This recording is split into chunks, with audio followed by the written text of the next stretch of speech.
Hello, everybody, and welcome to FourWheelTech for February 16th, 2025. It's Season 2, Episode 7. I am Mayor Watt, and along with the Sentient AI from the future, we talk about 5 automotive and technology-related articles that get aggregated into the channel over at ohmtown.com, FourWheelTech. Those 5 are Hyundai NACS, NACS. Whoa, I'm not on the right page. Hello. And then FourWheelTech. We're doing it live. Anyway, we had an issue that happened. Basically, power to ohmTown disappeared for a moment, and that disconnected us from everything, and our dimensions split. Now we're reattached. Well, anyway, Hyundai NACS destroying auto emissions, 67 used cars to avoid the transit trail. Euro cars are ditching infotainment, and I, for one, want that. Oh, the sentient AI from the future just told me that I'm not on the right page. That's okay. Builds character. Anyway, again, I am Mayor Watt, and along with the sentient AI from the future, who's a little delayed there. No? You were on time? No, I said that before you started the show. Never mind. The sentient AI keeps me in check. So anyway, go over to ohmtown.com. Everything's powered by it. I'm going to just play the play there. All right. All right, lead. Hello, sentient AI from the future. Hello, Mayor Watt from the present.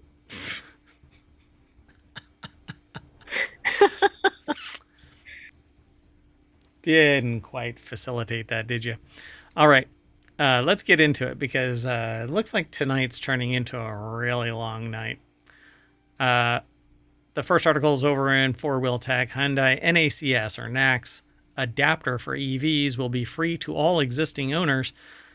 Hyundai's Ioniq 5s with NACS, or NACS, J3400 ports, as opposed to the CCS1 style, are starting to roll out of its factory in Savannah, Georgia.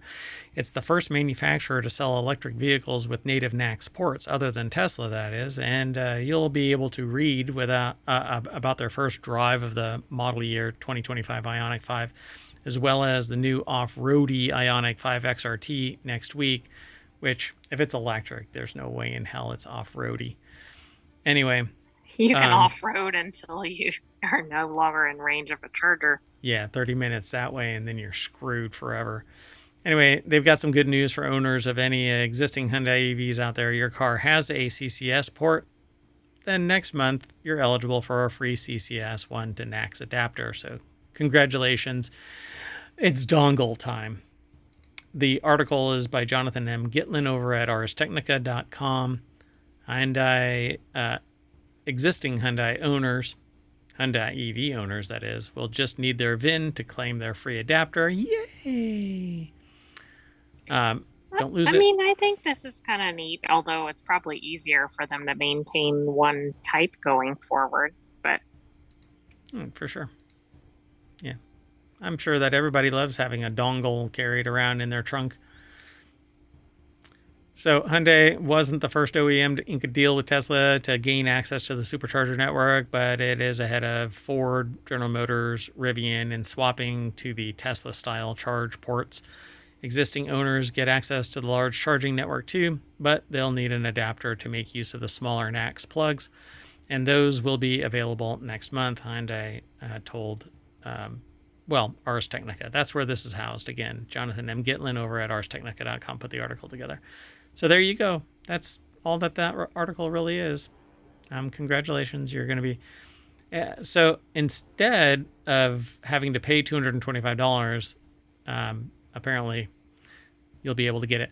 So Ford briefly showed similar generosity to its EV owners last year, offering its NACS adapter for free, at least until late June, at which point it started charging, $200 for them. Yeah, that's quite a volt. GM never even bothered with a free giveaway. Instead, it asked $225 for the NACS adapter. Oh no, the next one will be 250. And the Ionic, though, currently it's free, and you'll get an adapter for free. Well, the big thing is there that you'll have access to more chargers that are out there. Yeah, sure. Everybody should opt for swapping batteries, not, yeah. I would love to be able to do that. I would Yeah, but spin up a they have business to doing that. set up the stations to do it. They'd have to set up the car manufacturing, et cetera, et cetera. But agreed. Yeah. They have to build the tech to make the sled possible. Anyway, let's move on. The next article. Oh, by the way, if you want all of today's articles for, oh no, I didn't set it up. Omatron is not online after the power outage. That's Anyway. okay. We'll just have to go Omaton free for this one. Yeah, all the show notes are still embedded in the live stream over on YouTube. So, common mistakes that are destroying your car's automatic transmission. This article is by Jalopnik.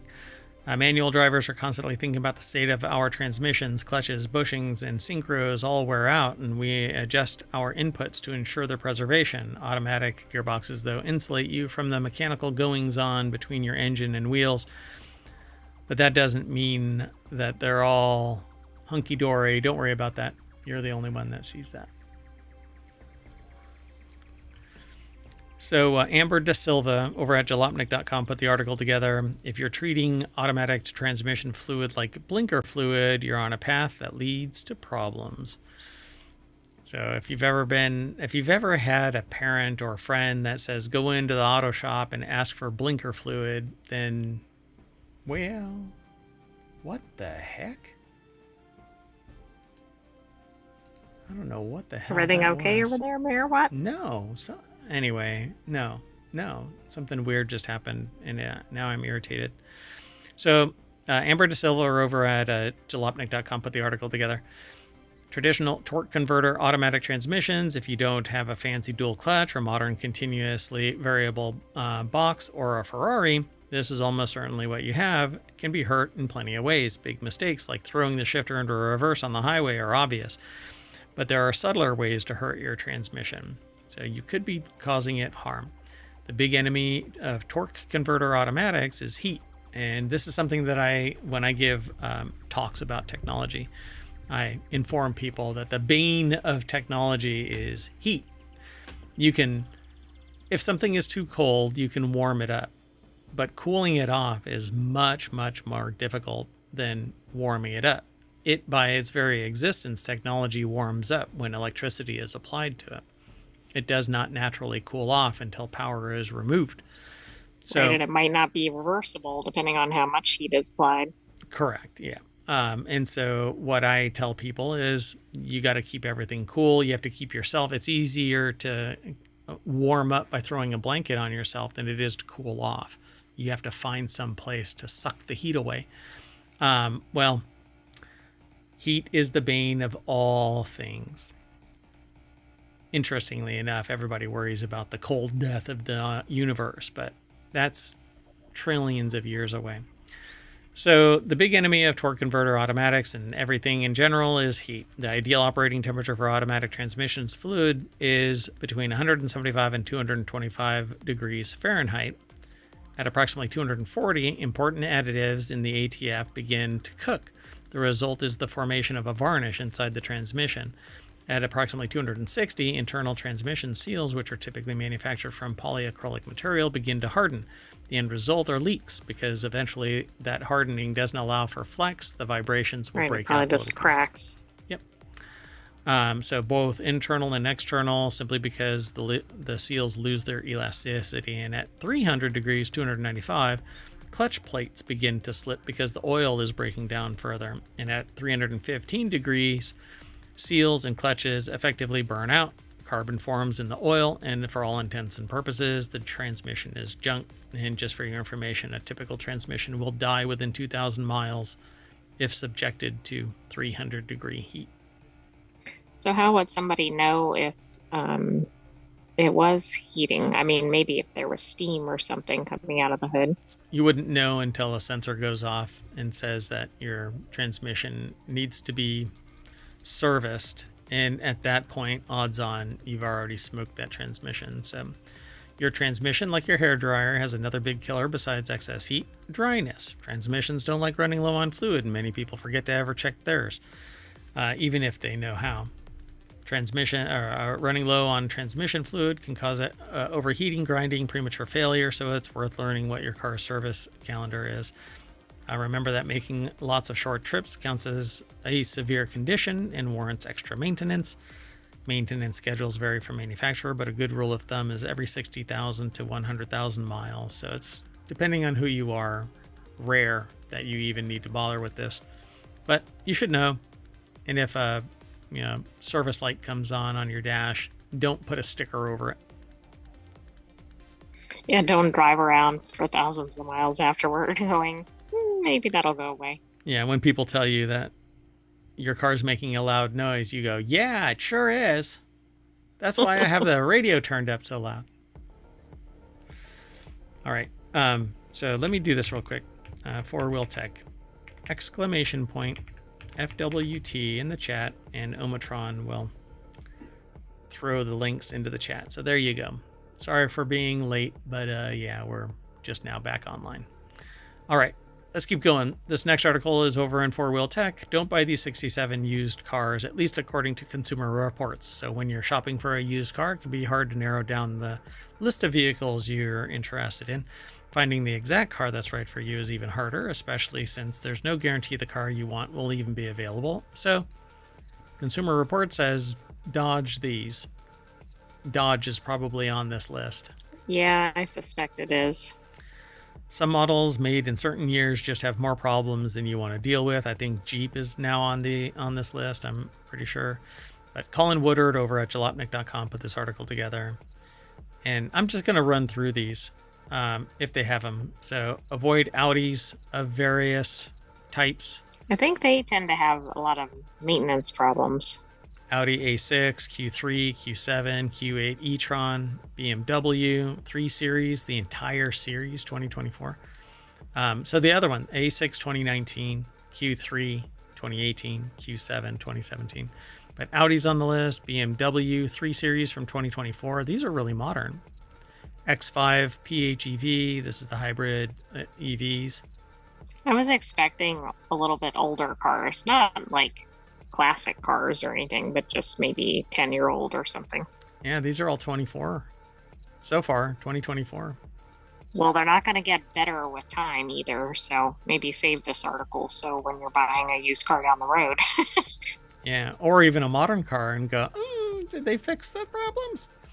Encore GX 2024. By the way, this is about a used car, but these are still being sold new if they haven't been driven off the lot.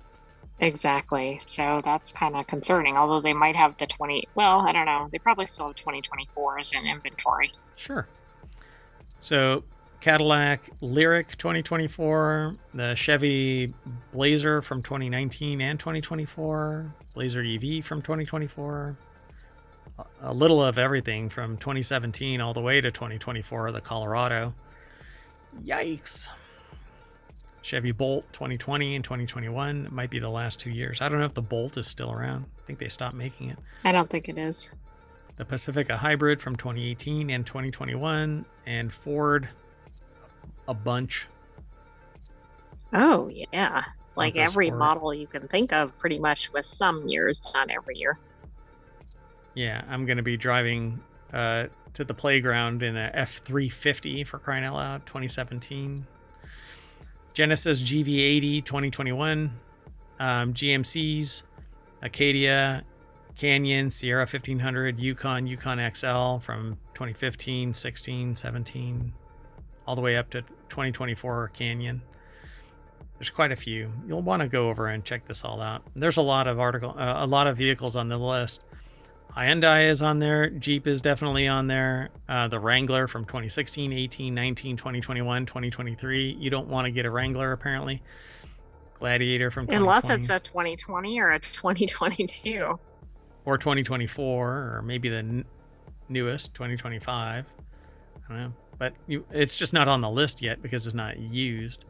Correct. There's Kia, Lincoln, Lucid, Air 2023, Mazda CX-50 from 2024, or CX-90 plug-in hybrid from 2024. I guess they kind of started wetting the bed. They were... Mazdas are like amazing little vehicles, by the way. Yeah, they're supposed to have good engineering and everything, but I think the 90, like some of the newer models, I think have not been as good.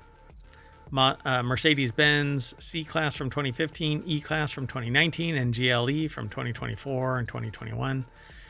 Nissan, that's a cool color. I like that color. Anyway, yeah. Rogue Select from 2015, Frontier from 2022, Pathfinder from 2017, Ram 2500 from 2021, Rivian. Which is hidden because that's a Dodge. Oh, yeah. Rivian from 2023, the R1S and R1T, and then the Tesla Model X 2023. I would say I thought there'd be more of those on there, but okay. Yeah.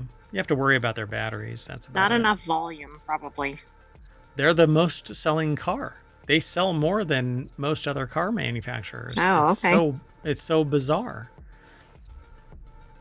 I don't see them that often. How bizarre. So Toyota Tundra from 2022, 2023, Volkswagen. The reason why they're not as noticeable is because the charging circuit isn't everywhere. So you don't see them everywhere. Well, that's true, unless you're in an area with a high concentration of those.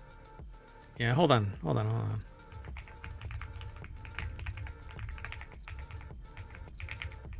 I'm just going to pull 2023 numbers. Just real quick. So, 2023 numbers. Toyota 1.2. So, wait. Is it just U.S. numbers? National auto sales numbers. Okay. It's the most selling EV, I think. Oh, okay. But maybe not. I don't know anymore because it's not even on the list. I mean, I'm looking all the way down to... Okay, 2024, Tesla delivered about 1.8 million. That's globally. Yeah, that would put it tied for 2023 numbers, auto sales, with Ford, which is number 2. Oh, okay. I had no idea it was that high. But I can't imagine that. I'm. Yeah, but there could be distinctions in different countries, but overall. Are these delivered? Or just manufactured? The number I said was delivered. I can't imagine that. Anyway, Volkswagen is listed too. I mean, I'm not calling you out. I'm sure that your evidence is well founded. Maybe. maybe not. No, I'm just seeing what I see online. I'm question numbers more than ever. Anyway, let's keep moving. The next article is over in FourWheelTech. Ford quietly kills the transit trail over supply issues.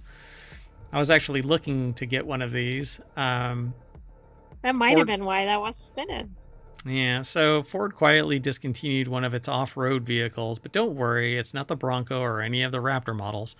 It's the Ford Transit Trail, which you may forget that it even existed, unless you're an influencer living that van life. I'm not an influencer, but I dig these little cars. Why? I like the utility of them. And well, they seem to have good reputations online, too. They really do. Ford's off-road version of the Ford Transit, the Trail, apparently has only been on sale since 2022, but they stopped the other versions of the Transit. Yeah, I thought they had already. Lawrence Hodge over at jalopnik.com put the article together. Ford quietly discontinued one of its off-road vehicles, the Transit Trail. I love the idea of this. It has so much utility. It really will only house 2 people, but you can put seats in the back. Would it be helpful for cargo or whatever? Yeah. So it seems the $65,000 Transit Trail died a quiet death, according to Ford Authority, after the model fell off the Big Blue Oval's website without fanfare. What could lead Ford to get rid of the model that's barely been on sale 3 model years? It would seem that it's supply chain issues that are an ongoing problem with Ford Pro Communications Manager Elizabeth Kraft. What about the price tag? I mean, this puts it out of the realm of possibility for a lot of people that might want to buy it. It's a commercial product, so I would say no. Average families aren't going to be buying this, but I love the idea of that. So just how is demand, it says here in the article. It would seem the market for pricey lifestyle isn't as big as it once was. We asked Ford if they knew how many Transit Trails have been sold since its introduction, and while Ford confirmed that exact sales numbers on the Transit Trail aren't known since it's more of a package than a model line, Ford did confirm that it saw a decrease in demand across all segments of the motorhome industry following the pandemic. That freaking pandemic. Well, yeah, that was probably a tough time to actually, no, that should have been a spot on time to launch this. Yeah, so the trail was designed for camping. The Transit Trail was not without problems during its brief existence. Ford Authority mentions that in March 2024, a recall was issued after it was discovered that the factory-fitted 30.5-inch 245/75R16 could come in contact with the front wheel arch liner and damage the tire, so Ford fitted affected vans with the 28-inch 235/65R16 tires, knocking 1.2 inches of ground clearance off the trail, which... That could annoy existing owners. Yeah. Another recall was issued a few months later over possible loss in power steering. Oh boy. Anyway, so although the issues with the Transit Trail was unique, unless you go aftermarket or spend big money on the Mercedes Sprinter, no one sells anything else like it. So right, so I'm sure people are still going to be upset that the Transit Trail is gone. Yeah, because that's, it's decked out with stuff. $65,000 car. I don't know. I like the idea of it.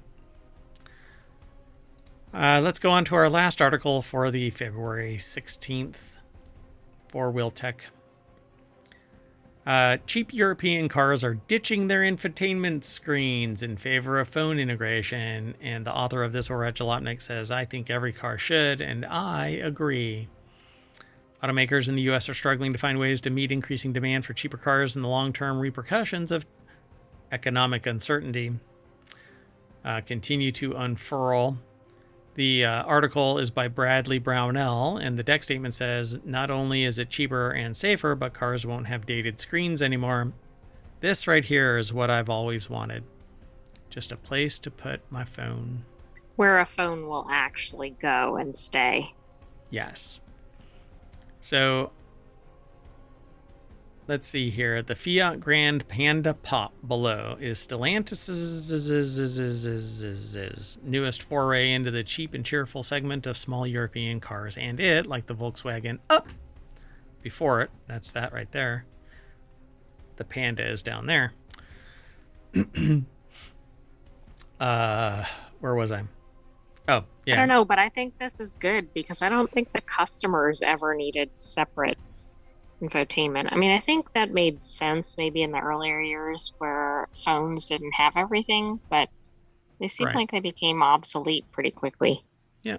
So the Volkswagen Up and the Fiat Grand Panda Pop are part of this cheerful segment of small European cars. Before it has a nice little phone mount and a USB port for you to use in lieu of a large and pricey 10.25-inch infotainment screen available on more expensive Grand Panda models. So you have this little holder right here, and you stick your device in, and you're done. Plus, it's more streamlined. It doesn't take up as much room in the dash area. Yep, so there it is again. Put it in horizontal or portrait mode. So not only does this make building the car cheaper and more likely to be operated cheerfully for many years to come, but it takes the cell phone right out of the hands of millions of distracted drivers. They use more colorful language in the article. Around in a 2-ton death machine staring at tiki-talks instead of the road. So give me a car with manual windows optional. This person is screaming, get off my lawn. Okay, boomer. Yeah, they are. I mean, I don't think we should return to manual windows. I think automatic windows are a must. Yeah, as long as you don't reboot your car, apparently. Depends on Well, the you car. might not want them on an EV, but yeah. Yeah. American Auto Buyer has been living fat on the hog for too damn long and rolling negative equity into another damn new thing nobody can afford isn't the answer to our collective debt problem. We demand austerity. No, this person's out of their mind. Yeah, I think I get it with the infotainment, but I'm not sure about the other things. Yeah. Sorry, Bradley Brownell. We want luxury that's reasonably priced, not greedily ripped out of our pockets because somebody perceives it as being a benefit instead of it just being something that is endemic to your vehicle life. Right, and we don't need unnecessary bells and whistles that don't really add anything for the driver. I don't know. Roof mounted howitzer would be great. I don't think that's a necessity. We don't know what the world portends. Anyway, so we're going to hop in our cheerful vehicle, and that doesn't have an infotainment screen because it's our phone, and that's going to lead us all the way back to FourWheelTech at ohmtown.com, where you can go and become a citizen and then facilitate us talking about it by sending us leads. That's it. We're done for the day. I am Mayor Watt, and I'm taking the AI with me. Good night, hometown citizens. Thanks for joining us for this week's FourWheelTech. Be sure to subscribe and watch the replay all the way through. Bye, everybody.